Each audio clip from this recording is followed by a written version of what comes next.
সাম্প্রতিক সময়ে ভারতের শিক্ষা সংস্কার, উদ্ভাবন কিংবা পরিবেশ আন্দোলনের ক্ষেত্রে যে ব্যক্তিটির নাম সবার আগে চলে আসবে তিনি হলেন সোনম ওয়াংচুক। এবার সোনম ওয়াংচুককে দেখা গেল ভিন্ন এক ভূমিকায়। ভারতের রাজনীতিতেও সক্রিয় ভূমিকার জানান দিলেন জনপ্রিয় এই ব্যক্তিত্ব।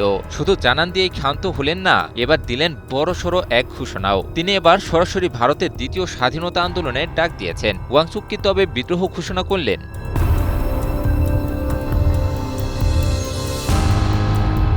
বিষয়টি অদ্ভুত মনে হলেও সত্যি। জনপ্রিয় ব্যক্তিত্ব সোনম ওয়াংচুক এবার সরাসরি ভারতের দ্বিতীয় স্বাধীনতা আন্দোলনেরই ডাক দিয়েছেন। ভারতের স্বাধীনতা দিবসকে সামনে রেখে এক ভিডিও বার্তায় এই ডাক দেন তিনি। তবে এটি কোনো সহিংস আন্দোলন কিংবা বিদ্রোহের মাধ্যমে সরকার পরিবর্তনের ঘোষণা নয়। সম্পূর্ণ অহিংস ও শান্তিপূর্ণভাবে সরকার পরিবর্তন এবং দেশকে আরও নতুন উচ্চতায় নেওয়ার আশাবাদ ব্যক্ত করেন তিনি। ভারতের সংবাদ মাধ্যম ইন্ডিয়া টুডে এক প্রতিবেদনে তুলে ধরে এ খবর।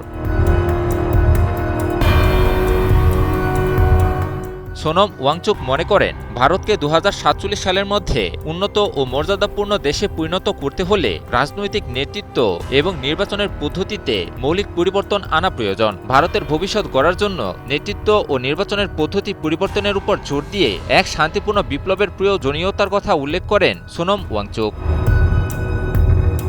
ভিডিও বার্তাটিতে একটি রাজনৈতিক প্ল্যাটফর্ম গঠনেরও ইঙ্গিত দেন ওয়াংচুক। দেশের পরিবর্তন ও উন্নতির উপায় বের করতে ভারতের সেরা বুদ্ধিজীবী ও নাগরিকদের সাথে পরামর্শ করার ইচ্ছা প্রকাশ করেন তিনি। নিজের সামাজিক যোগাযোগ মাধ্যম এক্সে দেয়া এক পোস্টে ওয়াংচুক জানান, কেবল বুদ্ধিজীবী নয়, বরং চরিত্রবান, স্বার্থহীন ও নির্ভীক নারী পুরুষদের তিনি এক ছাদের নিচে আনতে চান।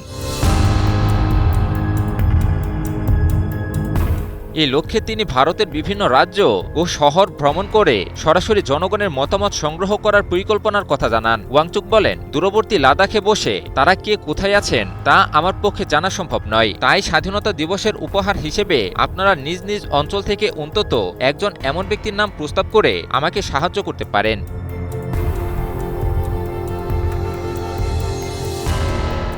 ওয়াংচুক জানান, থাইল্যান্ড, মালয়েশিয়া, ইন্দোনেশিয়া, শ্রীলঙ্কা ও বাংলাদেশের মতো প্রতিবেশী দেশগুলোর মাথাপিছু জিডিপি ৫০ বছর আগেও ভারতের পেছনে কিংবা সমপর্যায়ে ছিল। তবে দেশগুলো এখন ভারতকে ছাড়িয়ে অনেক দূর এগিয়ে গেছে বলেও উল্লেখ করেন তিনি সতর্ক করে বলেন, বর্তমান ধারা অব্যাহত থাকলে ২০৪৭ সালে স্বাধীনতার শতবর্ষে ভারত উন্নত দেশ হতে পারবে না। তাই ভারতকে উন্নত রাষ্ট্রে পরিণত হতে হলে ব্যাপক পরিবর্তনের মধ্য দিয়ে যেতে হবে।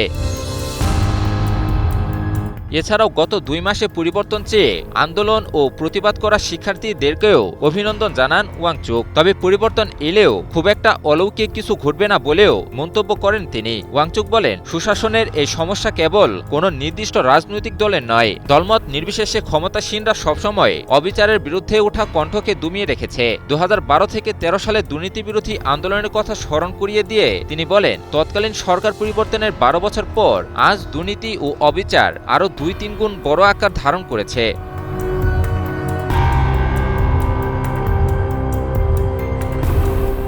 তাই ভারতের ভবিষ্যৎ পরিবর্তনের জন্য নেতৃত্ব ও নির্বাচনের পদ্ধতি পরিবর্তন প্রয়োজন বলে মন্তব্য করেন ওয়াংচুক। এক্ষেত্রে দেশের তরুণ নেতৃত্ব, বুদ্ধিজীবী, চরিত্রবান, স্বার্থহীন ও নির্ভীক মানুষদের সাথে নিয়ে একটা শান্তিপূর্ণ ও নীরব আন্দোলনের মাধ্যমে একটা বড় পরিবর্তন নিয়ে আসার বড় আশাবাদ প্রকাশ করেন ওয়াংচুক।